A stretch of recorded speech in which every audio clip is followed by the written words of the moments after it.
Once a paramour of Elizabeth Taylor, a guest in the White House, and a multimillionaire, George Hamilton now struggles to cover medical costs. At 85, the cinematic icon received crushing news. His cancer has resurfaced. His wealth has evaporated, and the sprawling estate he called home for decades must be sold.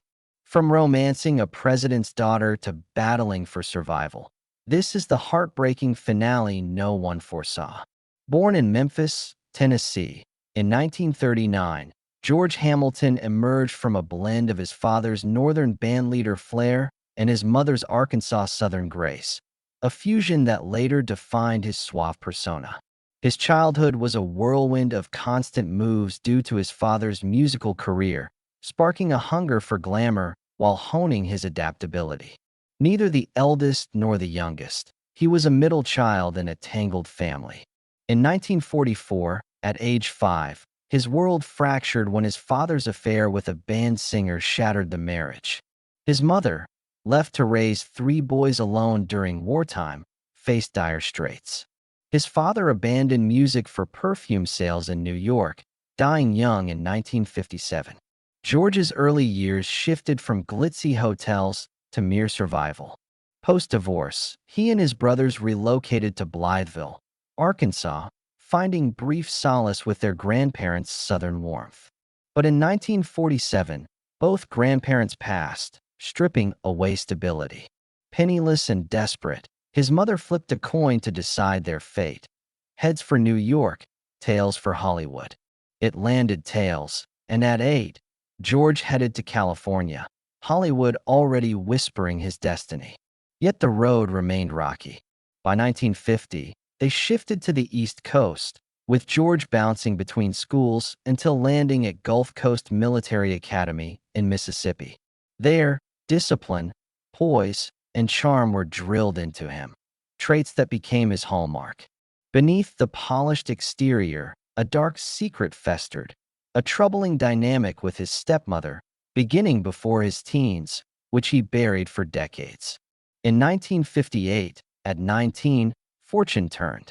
With no formal training, just a high school acting award and raw magnetism, George secured an MGM screen test. Broke and scraping by, he found an agent who bet on his looks. Earning $500 for Crime and Punishment USA, he outshone expectations despite directors favoring Anthony Perkins. Playing a guilt-ridden law student who murders a pawnbroker, his chilling yet vulnerable performance earned a Golden Globe for Most Promising Newcomer and a BAFTA nomination. Still, Hollywood dismissed him, forcing him to bribe his way onto TV with a bottle of Jack Daniels. Such was the industry's volatility, one moment a rising star, the next begging for scraps. Around this time, he made a daring choice: tanning. Not mere vanity, but a calculated brand. In a sea of handsome actors, his deep, bronzed glow became iconic, a playful rivalry with John Derek over who tanned darker. In 1960, where the boys are cemented his heartthrob status.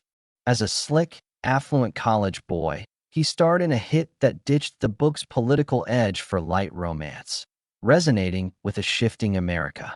Improvising a beach scene by drawing a question mark in the sand, he captured cultural shifts in love and gender, later studied by academics. In 1965, his portrayal of Hank Williams caught the eye of the Johnson family, landing him at a White House dinner where he met Lyndon Bird Johnson, the president's bookish daughter.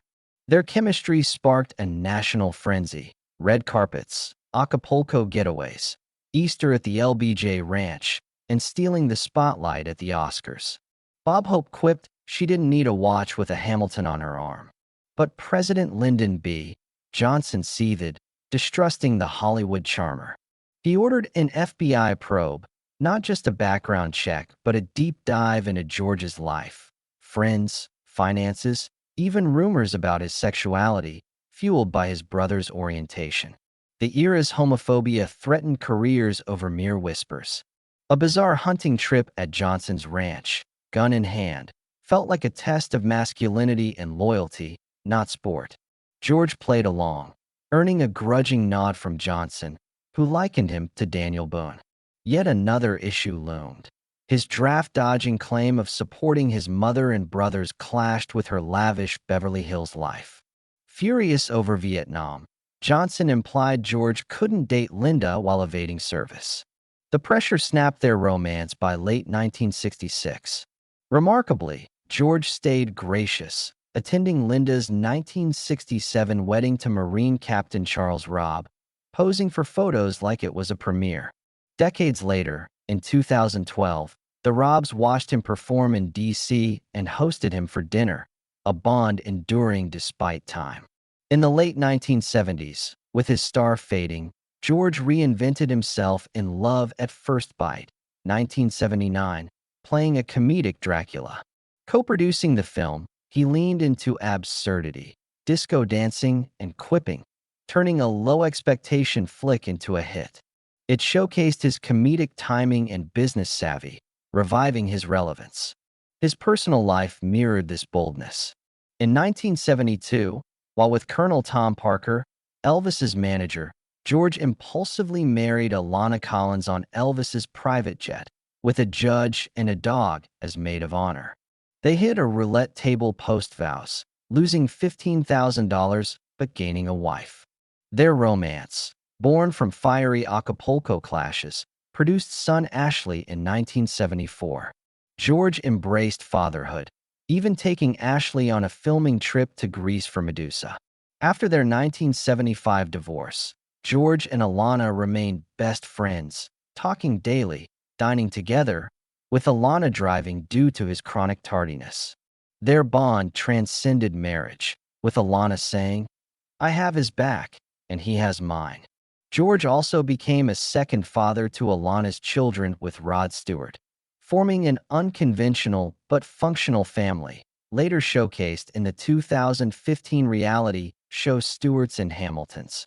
In 1979, a lunch with Imelda Marcos in the Philippines, while promoting Love at First Bite, spiraled into a scandal-ridden friendship.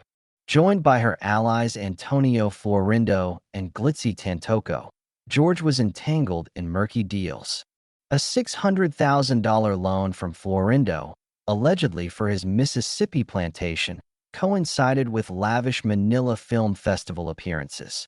Investigators later traced $12 million through his accounts, including $5.5 million from Tantoco's Hong Kong bank, possibly from the Philippine Treasury.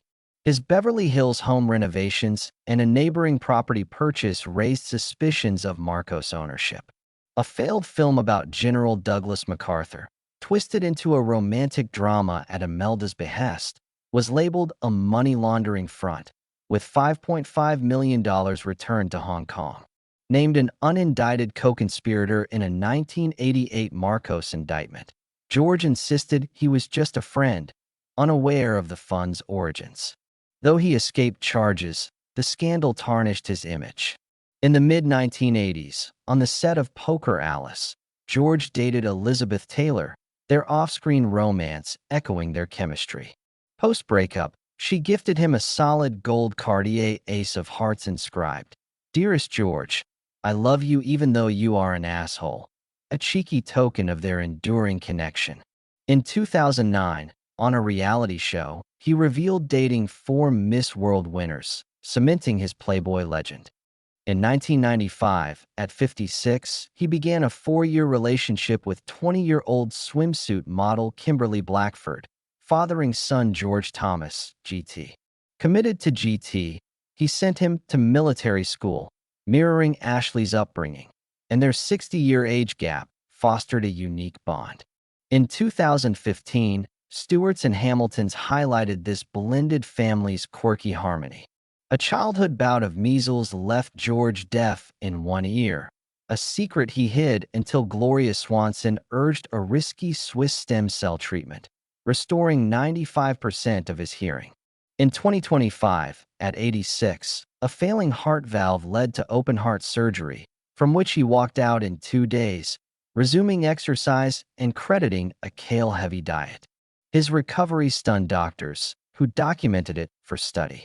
Capitalizing on his tanning fame, George launched the George Hamilton skincare system in the early 1990s, earning $4 million in its first year despite dermatological skepticism. His tanning salon chain, opened amid cancer warnings, collapsed after 1992 lawsuits and his own 2011 skin cancer scare. In 2016, at 77, he became KFC's Extra Crispy Colonel, turning self-parody into a viral, multi-million-dollar campaign. Reality TV stints, including I'm a Celebrity, Get Me Out of Here, 2009, and Stewart's and Hamilton's, kept him relevant, introducing GT to the public. In 2025, George relocated to Palm Beach after losing $12 million to a fraudulent business manager. Florida's asset laws shielded his remaining wealth, and he rejoined the social scene, joking about running for mayor. At nearly 86, he rises at 5:30 a.m. for meditation and swimming, fueled by a Mediterranean diet and ambition to reach 100. His two sons, Ashley and GT, reflect his evolving fatherhood, distant with Ashley during his fame peak, but devoted to GT, with whom he traveled and starred in reality TV. GT's political aspirations carry the Hamilton name forward, echoing George's White House connections from the 1960s. Despite health battles and financial ruin, George's story is one of relentless reinvention and family, proving he could outlast any storm. What's your take on George Hamilton's saga? Share below and subscribe for more tales of cinematic legends. Thanks for joining us to honor this enduring icon.